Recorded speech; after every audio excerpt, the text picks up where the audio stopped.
Another season has come and gone for the purple and gold, but that doesn't mean the Lakers are done making noise, as the offseason remains one of the busiest times of the year as both management and players look to improve their game and team before the upcoming season. So in this video, we look at all the things the Lakers must do this offseason, from individual player improvements, establishing a bench rotation, to plans for future free agent negotiations. We break down all the things the Lakers need to do to meet the lofty expectations for next season, and 10 things the Lakers must do this offseason 2018.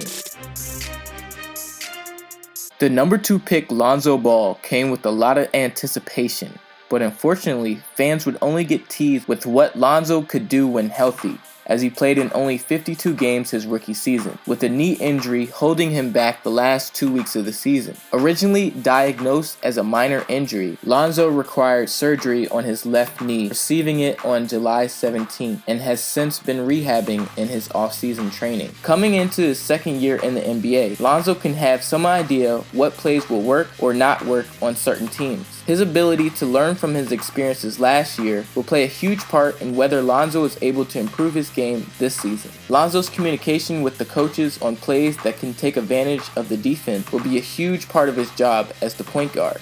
While design plays are great, there will be moments where these plays don't work, and Lonzo's ability to get his own shot will be tested. Lonzo was a 41% three-point shooter in college, but since coming into the NBA was a 30% three-point shooter. In order to improve in this area, repetition will be key, and the Lakers training in this area will be important in the Lakers' success. Fans have already seen the Lakers trainers encouraging Lonzo to get better in this area, with a friendly competition among Lakers trainers and young stars, Kyle Kuzma and Lonzo Ball. And fans can already see from these practices that these games breed confidence into Lonzo's shot, which could be all Lonzo needs to get back to the way he shot from 3 in college. Most concerning in Lonzo's shooting is his free throws, which he shot 45% last season. This dipped from 67% in college.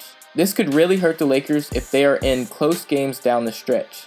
Lonzo must clean up the little things in his free throw routine to create a more desirable result. Many times, Lonzo would rush the free throw attempt or not bend his knees at the line. Taking time to clean up these things at the line could contribute to a higher free throw percentage. On the other end, Lonzo's defense was an underrated part of his game. With his length, Lonzo was good at anticipating blocks and steals, averaging 1.7 steals per game and 0.8 blocks per game. But like many rookies, had lapses at times trying to adjust to the speed of the game. Next season, Lonzo should be looking to make even more of an impact on the defensive end. And the areas he can improve this offseason is his strength in the post and boxing out.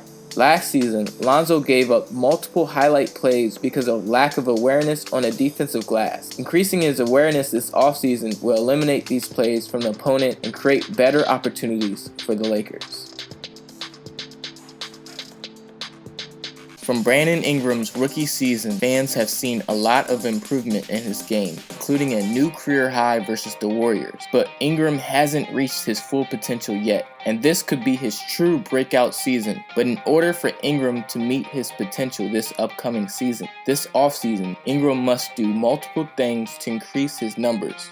Fans saw a true change in aggression in his sophomore year as he displayed his biggest strengths, slashing to the rim. When he is aggressive driving to the rim, good things tend to happen. Ingram must continue to use this advantage more by rebounding and pushing the pace to the rim, increasing not only his rebounds per game, but points and efficiency as well. Ingram could also attempt more threes, attempting only 1.8 per game last season. Training camp will be a good opportunity to draw up plays, getting Ingram opportunities for catch and shoot threes in transition and in the half court, and this will really open up his scoring. While scoring is nice, Ingram becoming a defensive stopper at the wing will be more important. While defense has never been the strength of Ingram's game, he does have the tools to be a top defensive player.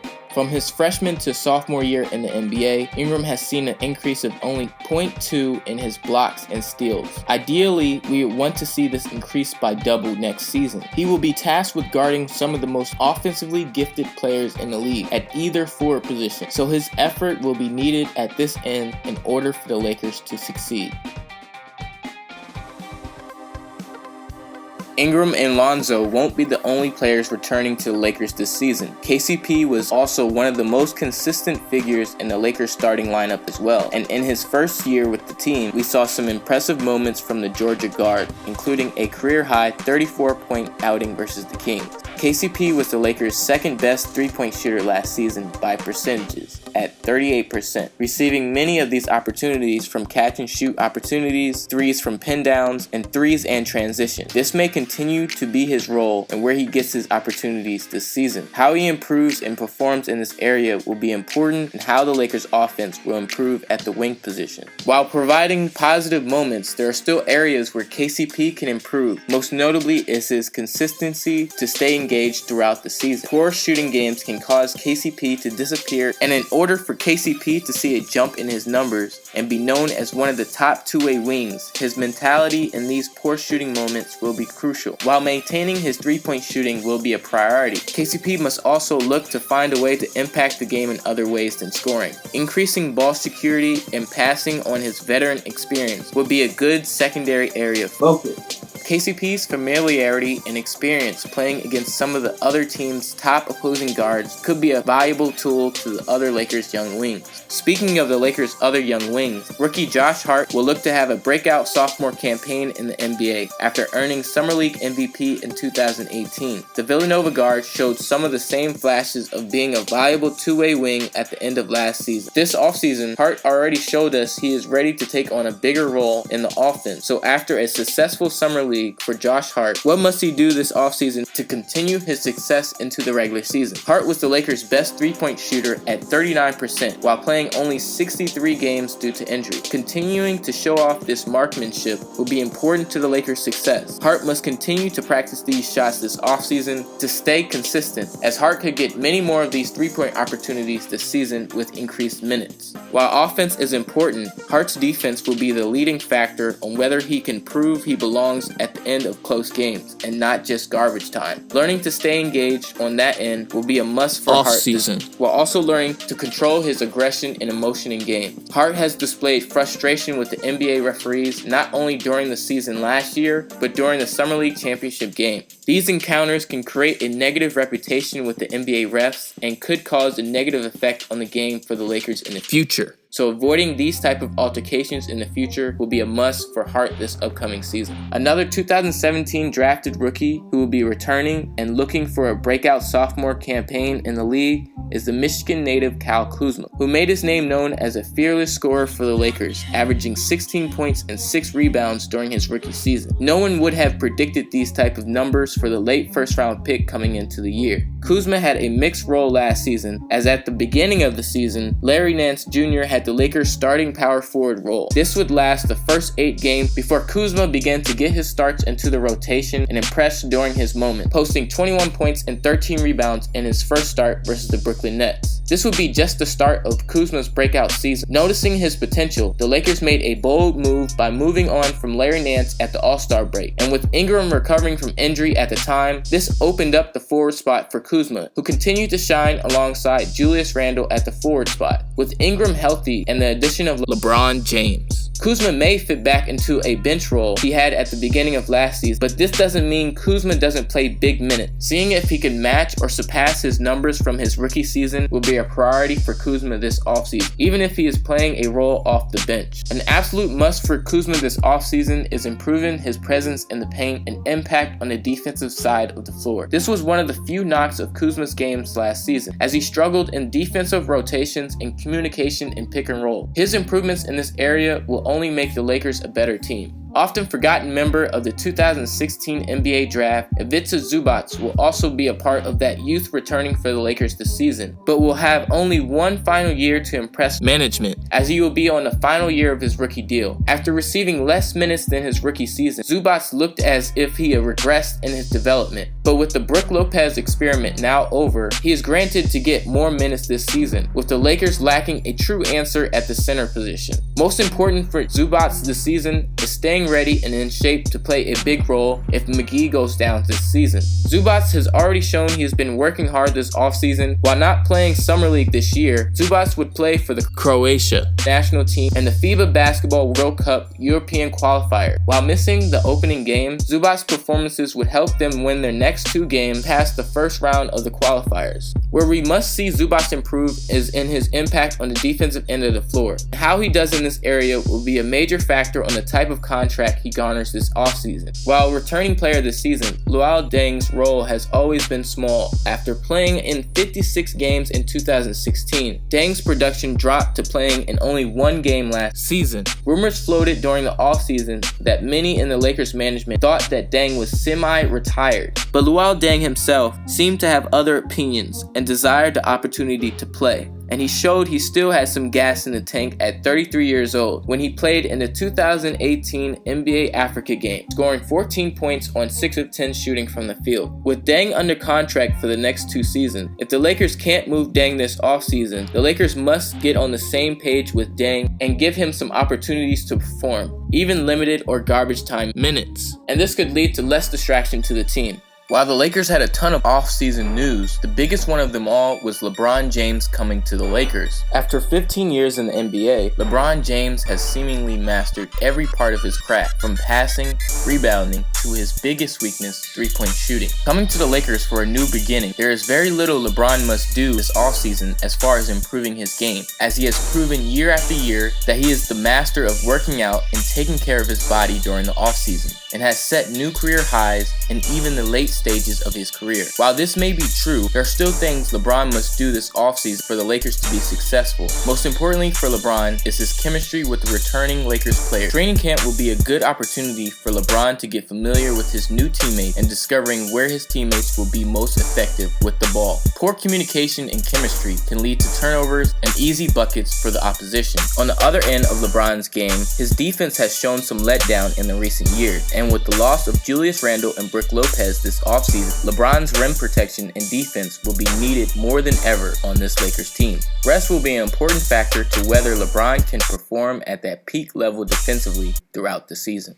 The new veteran additions will be a large factor into the amount of rest LeBron can get during the season, and how they perform next season will determine how far the Lakers can go this season. The Lakers added 4 new veteran additions that may play a huge part of the rotation this season, and each of them as veterans know the basics in the offseason and taking care of their body for the long season ahead. But individually, they all have weaknesses that can be worked on this offseason to make the Lakers a better team. Starting with the point guard Rajon Rondo. While Rondo hasn't had a problem missing games due to injury in the past couple of seasons, he has missed games due to altercations with opposing players and coaches. Rondo must learn to rein in his aggression, or it may really hurt the Lakers if he is lost for a game. When it comes to the physical part of the game, Rondo's free throw shooting is a concerning issue. Shooting 54% from the line last season, 60% over his career, shooting has never been a noted strength in his game, so continued repetition in this area will be key in making defenders pay for sagging. But with all the scores the Lakers team has this season, Rondo's playmaking may be more needed than his scoring, as the Lakers also signed the walking bucket Michael Beasley, who isn't shy at all for making defenders pay for leaving him open. Having a breakout scoring season with the Knicks last season, Beasley will be looked upon as a spark off the bench for the Lakers this season. While scoring comes easily for Beasley, the one thing that has kept him from sticking to one team is his defense, which is still subpar at best. Increasing his intensity on this end of the floor during this offseason could keep him in the game longer. Intensity is what the veteran Lance Stevenson is known for, also signing a 1-year deal with the Lakers this season. Reining in his intensity for the right moments will be a must for Stevenson, as he is also known to hurt his team with unnecessary distractions on the court. Instead, Stevenson's focus should lie in becoming a more reliable three-point shooter. While a capable shooter, Stevenson can still be a very streaky shooter, shooting 30% from 3 during his career and 28% last season with the Pacers. Stevenson may get a lot of these looks during the season off the bench, so improvement in this area will be key, along with staying engaged defensively. While Stevenson has made some highlight defensive plays throughout his career, staying engaged on this end and avoiding foul trouble will be his biggest obstacle to overcome. But he won't be the only veteran that will need to work on staying on the court. The walking bucket Michael Beasley has always been able to put the ball in the hole, but staying on the court due to poor decision making has always been his downfall. Can a change of scenery this offseason to a playoff contending squad keep these veterans head on straight? It has seemed to work for the veteran JaVale McGee, who fit nicely in his role with the Warriors after being known for mental mistakes in his spots prior. His attention to detail on the defensive end this offseason will determine how big of a role he might play during the season. And most importantly for all these players, building chemistry with their new teammates will be a must this offseason, as this newly constructed Lakers team looks to bring the Lakers back to playoff contention. A big focus of last season's offseason was looking to improve the Lakers' defense, as they had a dead last defensive rating in the 2016-2017 season, giving up over 110 points per game. In the 2017-2018 season, the Lakers increased this dramatically, ranking 13th in defensive efficiency,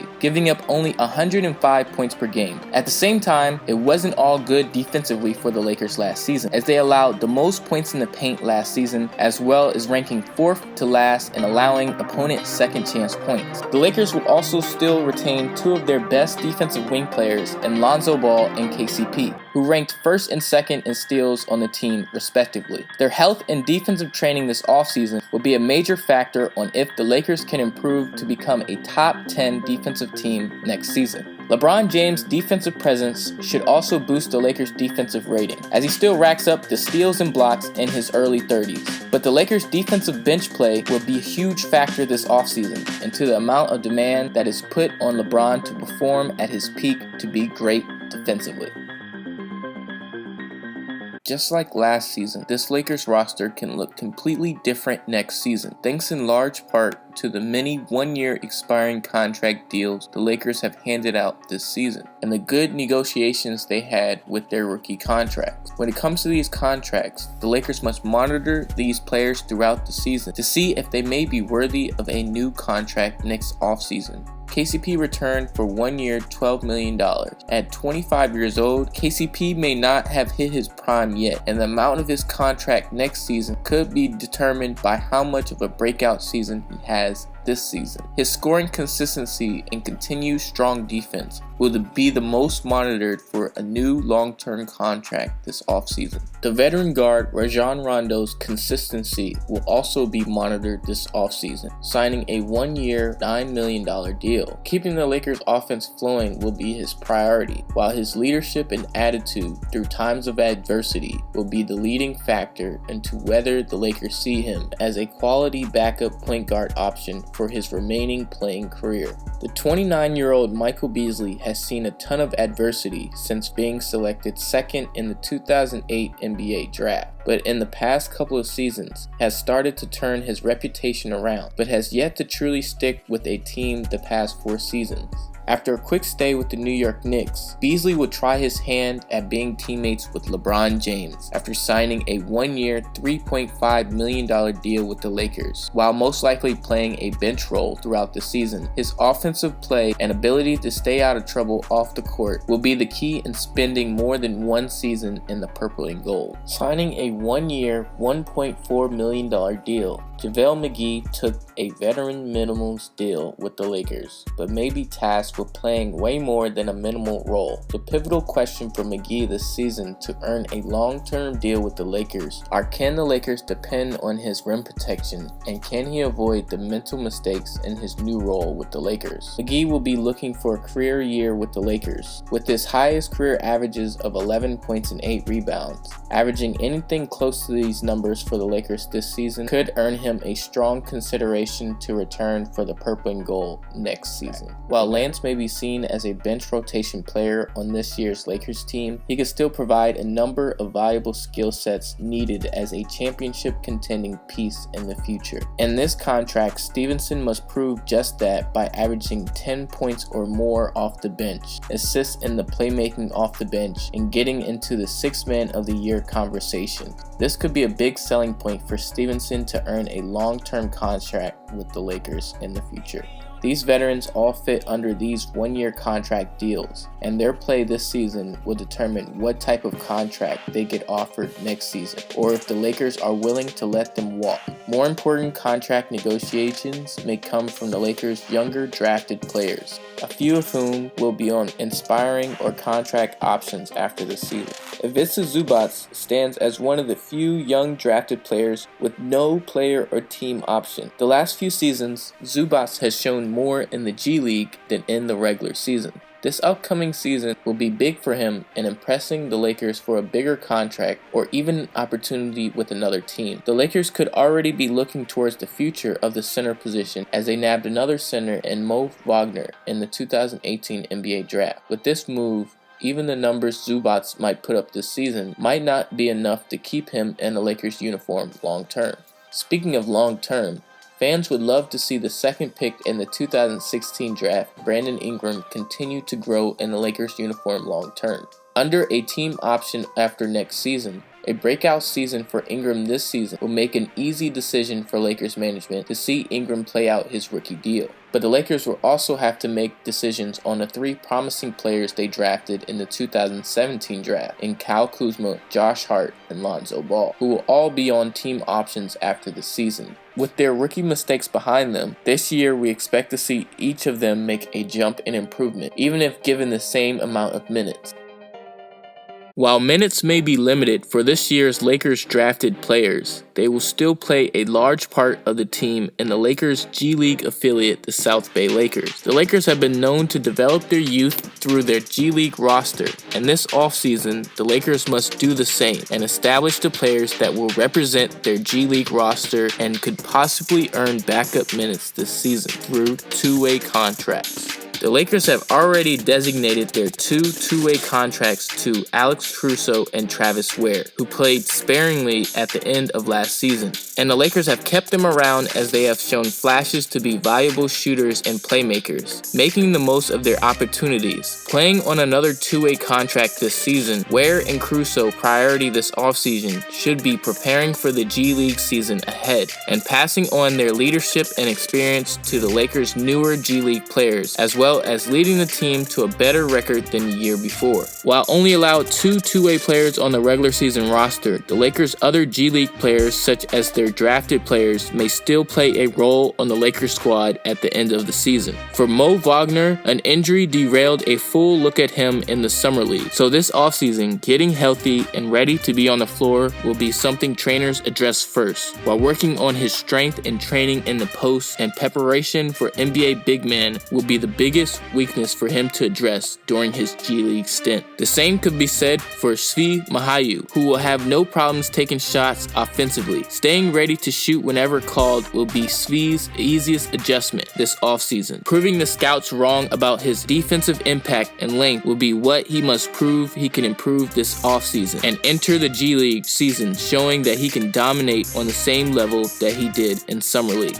And lastly, for Isaac Bonga, he showed the least during the Lakers Summer League run. Coaches and management will use the G League as a learning experience to help him learn the NBA pace and find where he might place in the Lakers offense. With a bunch of experienced ball handlers on the Lakers G League squad already, Bonga will be looking to make a big impact in training camp this season to carve out a role on the team. But he won't be the only ball handler looking to carve out a role on the Lakers G League team. The Lakers will also have some undrafted veteran players looking to get a G League invite to play even a minimal role on the Lakers. Each of these players will be working hard this offseason to earn a potential permanent contract with the team, but not all of them will earn one as the Lakers look for the missing piece to a championship contending squad. These players fight to make the most of the opportunity given, and while not all of them make it, with good play, they could earn the opportunity to make a surprise appearance in the regular season. So fans should always be on the lookout for new upcoming talent on the Lakers.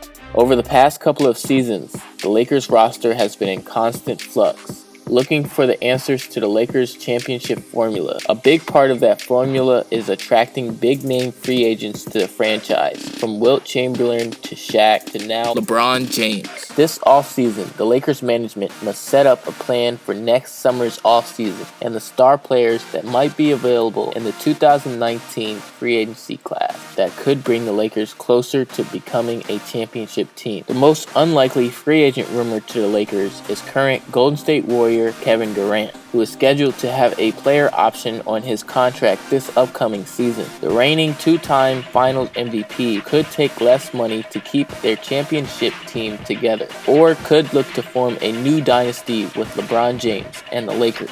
Kevin Durant won't be the only pending free agent on the Warriors next offseason that could be on the move. Warriors shooting guard Klay Thompson will also be an impending free agent in the 2019 season. While Klay has repeatedly stressed his interest to stay in a Warriors uniform for life, how much money Klay is willing to leave on the table will dictate whether this Warriors championship team will stick together, as Klay could get higher offers from other teams, including the Lakers. How the Warriors finish the season will be a huge factor into these players' free agent decisions this offseason, and the Lakers must watch this closely during the season to be ready for possible additions next season. The Lakers could also be a possible destination for Jimmy Butler, as his pending free agency in 2019 has created quite a buzz in the rumor mill, and with Jimmy Butler turning down a contract extension with the Minnesota Timberwolves, while many reports have Butler headed east to the Knicks, it wouldn't hurt to pitch Butler the idea of teaming up with LeBron James in LA. This could be an attractive destination to Butler, who may be looking to maximize his prime years competing for a championship.